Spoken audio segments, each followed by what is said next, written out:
পানি থেকে উঠে যায় ডুবরি ছাড়া পাবে না।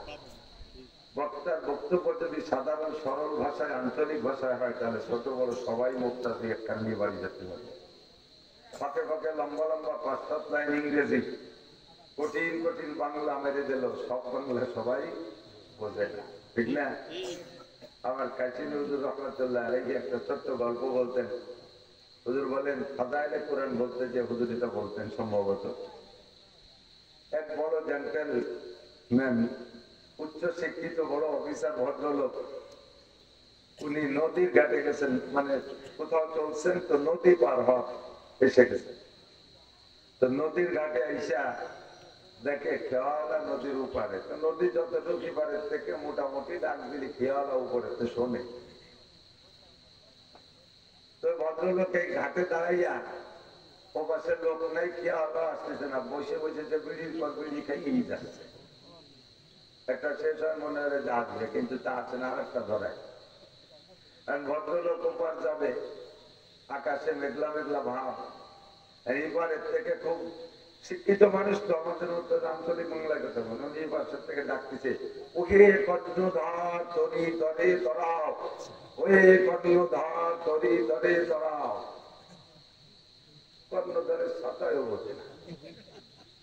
কর্ণধার মানে খেয়ালা, তরি মানে নৌকো, তর মানে কি জানে, তরাও মানে এবারে আনো।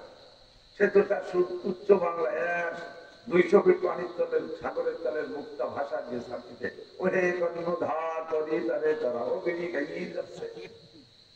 এবার সে এক কিষেন কামলা এসে কি বলেন, কি ব্যাপার চিল্লেছে।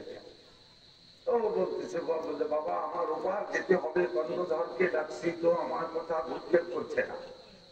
স্যার ওইভাবে ডাকলে আসবে না। এই আমাকে বেটা আমি খেয়ালি আয়, আমার ভাষার সামনে ভুলি বলবেন ওই দিয়ে শুনিয়েছে। তো বাবা তুমি এত খারাপ ভাষা বললে, তারপরে চলে স্যার আপনি তো মুক্তা চাচ্ছেন, ও বোঝেই। যে বাংলা বললো সে বাংলা, আমার মাকসাদ থাকতে হবে উম্মতকে কথা বোঝানো। আমার এত ভালো লাগে ওহিদুজ্জামান সাহেবের বক্তা, যে একেবারে আঞ্চলিক মা খালাদের ভাষা দিয়ে আমাদেরকে বোঝায়। আল্লাহ তাআলা তার জবানের বরকত আরো বাড়ায় দিচ্ছে। ছোটবেলা থেকে একরকম অনেকদিন যাবতী মাঠে দেখতে তাদের কাঁচা কাঁচা রয়েছে, কিন্তু বয়াল ভালো হয়ে গেছে, নানা হয়ে গেছে। একভাবেই কণ্ঠ, আজকে যে গজল গাইছে মনে হয় যেন 14-15 বছরের পোলাদের গজল। আল্লাহ তাআলা তার কণ্ঠটা অনেকদিন তার জিন্দা রাখুন, বলেন আমিন। আল্লাহ পাক রব্বুল আলামিন মানব জাতিকে বানাইছে বড় মায়া করে, দয়া করে, মহব্বত করে।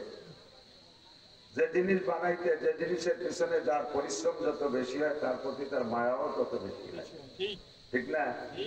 কষ্টে অর্জিত জিনিসের প্রতি তার দরদ বেশি।